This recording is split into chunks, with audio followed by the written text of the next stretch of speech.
त्याला काय झालं का आणि माया नादी लागल्या हो. अरे ह्या ज्यामुळे पुढे पुढे चालून मग बस खाती सगळ्या दुनियात.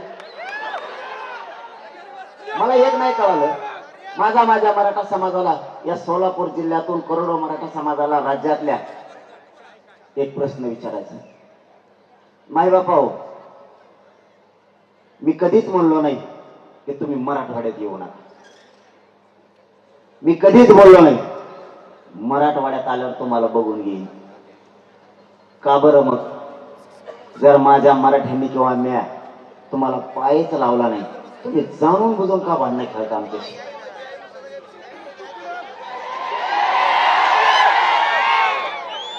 मी जर माझा समाजाचा लढा, माझं रक्त जाळून इमानदारीला लढत असलो, तुम्हाला अडचण काय?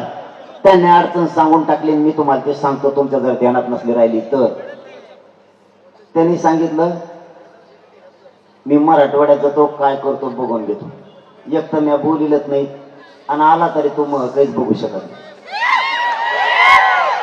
कारण मी कपडे घातलेले असते, पण तू काय बघतो?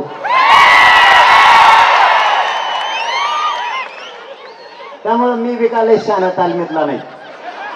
तू काय माया नादी लागू नको बाबा. माझी विनंती आहे, मी तुम्हाला इतक्याच जनतेसमोर सांगतो, मी दादा म्हणतो त्यांना, कारण सन्मान मी मोठ्यांचा करतो. आता याच्या पलीकडे याच्या नंतर जर बोलले तर धुलाई, कारण मी काय मरायला भेट नाही आणि माझ्याजवळ काही नाही. माझ्याजवळ काय येते ही सगळी संपत्ती.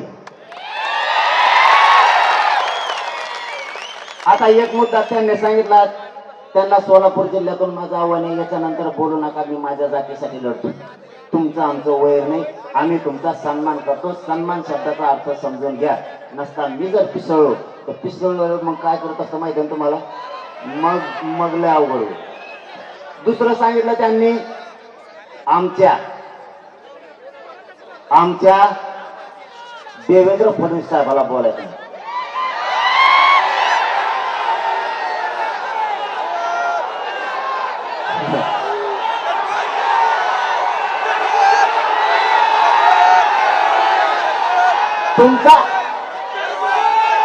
तुमचा कस काय? तुम्ही सगळे सोयरे बी नाही डोळ. तुमचं नातं एका रात्री जुळलं कस काय? तुमचा कस काय? तुमचं आणि तुमची जात ही मराठा, आणि मराठ्यांनी अन्यायाच्या विरुद्ध लढायचं असतं. तुमचा नेता आणि पक्ष नाही, तुमचा बाप जनता ही समाज, तुमचा बाप ही जात अगोदर बाप असते. जात हीच बाप, नेता बाप नाही, पक्षीय बाप नाही. याला म्हणते क्षत्रिय 96 कोळी मराठा. आता 96 कोळीची आमची अडाण्यांची, मी अडाणी बरं का, मला का हे कळत नाही. बरेच जण म्हणतात चौथी नापाशी, पण कसं